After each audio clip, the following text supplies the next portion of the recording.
I'm Psychomantis!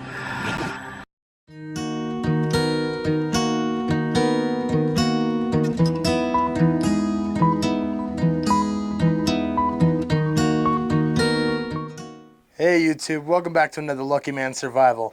So today we're going to be talking about body armor, but specifically kit setups and things that you can do to your body armor, your plate carrier, things like that, to give you not only modularity, but also give you a good defensive setup. So let's get to it. All right, so today we're going to talk more about body armor. Now, there is a difference. Not all body armor has all the tactical attachments and stuff like John's here. Now, this is a plate carrier with the mag holders, molly webbing, all the stuff so you can put everything on there. This would be a full-blown tactical loadout. Okay, this is something I would carry if I was actually going into a war zone. Okay, this has comms, this has a extra knife, this has spare magazines, this has a light on it, you know, even flashing. So these are things that I would take into a legit war zone. This does have level 4 body armor plates inside of it. It has all the molly attachments as well. Level 3 plus. Oh, 3 plus. Sorry about that. So, you know, this is a full loadout for actual wartime. Now, his, I would say, is more of a different. My plates are in a plate carrier separate from the full tactical vest, but this vest does go on over top. This is more of a choice so that I can rip this off and go a lot lighter while keeping the body armor. Now, just real quick before we get too much and he zips us back up. So this is what we would say would be like minimalist, whether this was hard armor, soft armor. This has nothing on it. There's no attachments. Just the plates. Just the plates. So this is going to give you the lightest loadout that you can have while still having that ballistic protection. Now, with his coverall, this allows him to have the same modularity that I have, but in a much more, would you say, uniformed package? Uniform or adaptable. Yeah. Like I said, I could rip this top layer off and be a lot lighter. Me, on the other hand, I can't. I would have to take off my entire plate carrier to lighten my load. And lose that defensive bonus he Absolutely. has there. Now, for most people, especially in the defensive world, when you have an actual plate carrier, this isn't going to leave you. But if I absolutely had to leave this for any reason, whether it be I got hit or, you know, maybe I got in a knife fight and someone cut it, I can take this off and I'm still me and I'm in full setup still. Because most of the time if I'm wearing this, I have a full war belt as well. Now, we're not talking about war belts today, which is why I don't have one on me.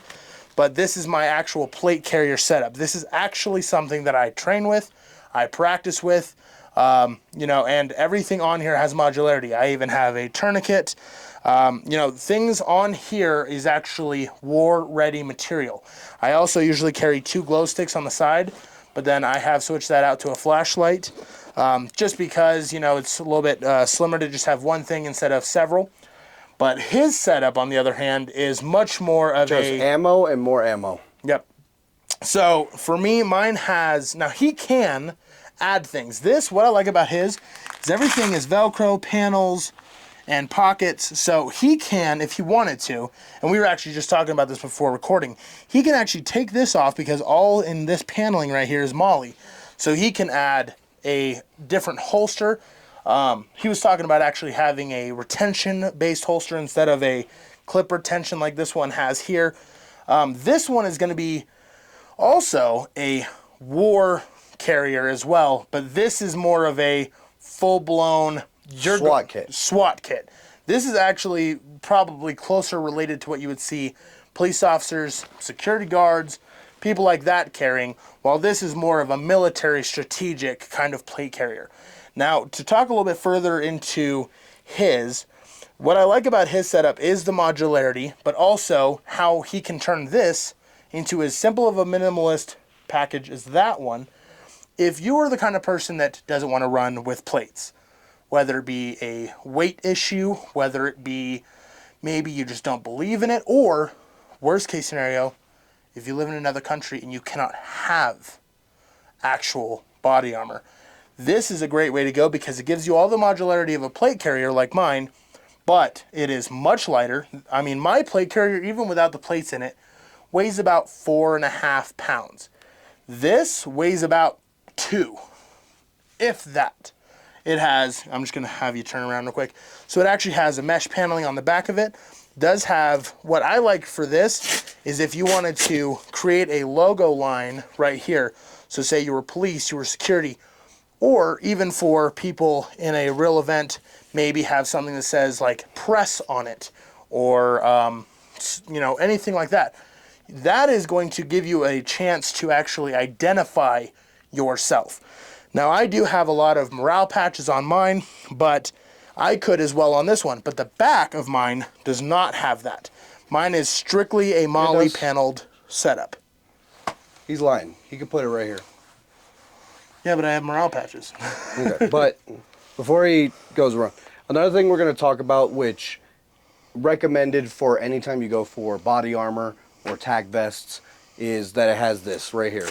This bad boy to rip your butt. If me and him were to go into a situation and he got hit, thanks to him having this little handle here, I can drag him with one hand and keep firing with the other to cover us as we retreat. Yeah, that actual pull tab is actually called the buddy handle.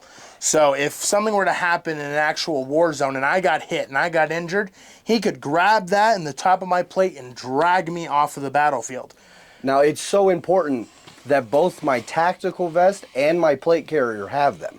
That way, if I have this on, he right can here. grab it he can grab the buddy handle on the vest, or if I ripped it off at some point, he can still grab the buddy handle on my plate carrier.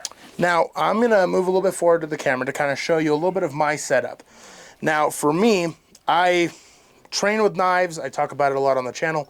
I practice hand-to-hand combat. So for me, having items that are up close and personal, like this K-Bar Frontier, or, you know, something like extra magazines, a light, you know, things like that. This is going to be my last resort. Grabbing things off this is my last resort. Now, for some people, they may have a small knife. They may have even radios, comms. Usually, depending on your specialty, is what your plate carrier is going to have more on you. If you're a comm specialist, you're going to have a radio, you're going to have wires, you're going to have a setup, you're going to have all that fancy stuff. For me, I'm more of a tactician, so I'm going to have ways to get people off of me, ways to cut things, way to have more defensive options on mine. Now, I do have a light on mine. I usually use this one specifically for signaling, seeing my way in darkness, or like I've shown before, is it does actually go into a red and blue mode. Now, this is specifically set up so that if I had to kind of get myself into a more dangerous situation and I wanted people to know that I'm going to be a force to be reckoned with, red and blue lights are known in the United States as law enforcement or someone who is coming with force. So now, granted, I may not use that if I'm trying to go in stealthy, but if I was to try and make a show of force, that is a good way to do it. Now, for him, I'm going to let him go ahead and give you a little bit more about his stuff. I like guns. Mine is pretty much all self-defense. It does have a bunch of little pouches on the bottom here. I have a multi-tool in this little pouch here. It's got one on the other side. I haven't really decided what to do with it yet. It does have a radio pouch up toward the shoulder here. It's more for a walkie-talkie or something of that sort. It's got the shotgun holsters. It's got a little pouch under the shotgun Shotgun holder? Bandolier. Yep. The shotgun shell bandolier. It's got AR mag holders. I got 4 of them on here. It's got 4 pistol mag holders. This is really a firearms intensive vest. Now, I could go ahead and attach knives and such, but from base, as sold, this is very much set up for firearms, different firearms. I have stuff for my rifle, stuff for my pistol, stuff for my shotgun, all on one vest. Now, some things that we both have on ours, He has a tourniquet on his. I have a tourniquet on mine, because the biggest thing is this: whether you are a medical expert or not, whether you are the doc on the field, you need to have a way to stop major hemorrhaging. So having 1, 2, 3, 4 tourniquets. Usually if I'm fully plated and geared out, I have a minimum of 3 tourniquets on me. I have one on my vest, I have one on my battle belt, and then I carry one EDC. So for me, I have a minimum of 3. For some people, if you're a doc or someone who has a lot of medical experience, you might want to kind of shy away from the war aspect and turn yourself more into a mobile hospital. Yeah, put med kits on the molly webbing. Put them on the backs or the sides or whatever. One thing I will add, just for someone who is really more, well-rounded when it comes to actual training, is if you get a medical pack that you can attach to the molly on your back that is a rip away, you can have a full-blown trauma kit, and I mean not a war belt one, a full-blown trauma kit. Like the ones we showed in our medical bags video. You can have one of those on your back for someone on the field to grab, or to grab for you. Because one thing that anyone who actually really trains and understands, you need to have your medical on you. Your medical is for you. But if you're someone who is a little bit more into the medical aspect of things, you might want to have some extra stuff for other people as well. Now, one thing I want to add, if you don't mind, could you strip down to the flat platform for me real quick? I'm just showing you guys how quickly he can take this off. He literally does that, and bam, he has nothing on. But this, I'm just going to talk about this a little bit more for just the average Joe. Someone who's not going to be rocking 600 rounds of ammunition, a knife, comms, whatever, but someone who just wants bare minimum self-defense. This is a level 3 plus body armor plate. Notice, full steel. Yep. Notice he does not have any identification tags on his in any way, shape, or form. This is just a standard way to protect yourself. Now, you have seen, and I have seen, on news where news reporters are going into dangerous areas, and they have, like I had said before, not only body armor, but they have identifying platforms, whether it's say police, press, news. So if you were to be the kind of person who maybe wants to go peacefully protest, or you want to, take a chance to go into an area and you are trying to actually preserve your First Amendment by going out and properly protesting and using those things to your advantage, wearing something like this, or, and what we were talking about a little bit, which we don't have any right now, but soft armor. Something that is meshable, it's Velcro, usually it's just a platform, something you can wear completely underneath your clothing. When we are talking about body armor, we're talking about a very serious subject. We're not talking about, the economy is failing. We're not talking about, we're talking about war has broken out on your streets. And the difference between you living and you dying may be your possibility of stopping a bullet coming your way. So when we talk about armor like this would be perfect for someone who maybe just has it in their home for home defense. Maybe someone who might want to have it in their car just in case they run into a bad situation. I know during COVID, I carried around a plate carrier, just a plain Jane one like this, in my vehicle.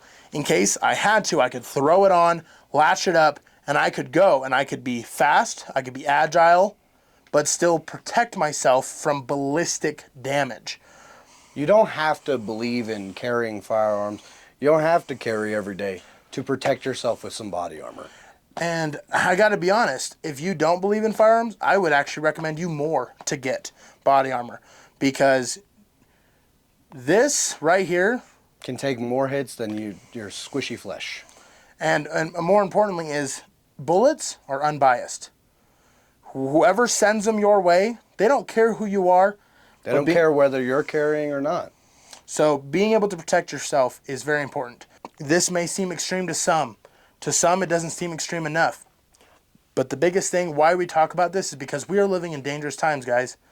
And understanding that your protection is on your own hands. The police will not be there to protect you.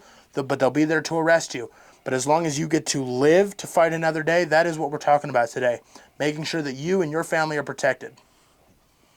Do you have anything you want to add to that, bud? No, I think that pretty much closes it up for this video. Please like, comment, and subscribe if you like this one. If you have any video suggestions for us, leave it down in the comments below.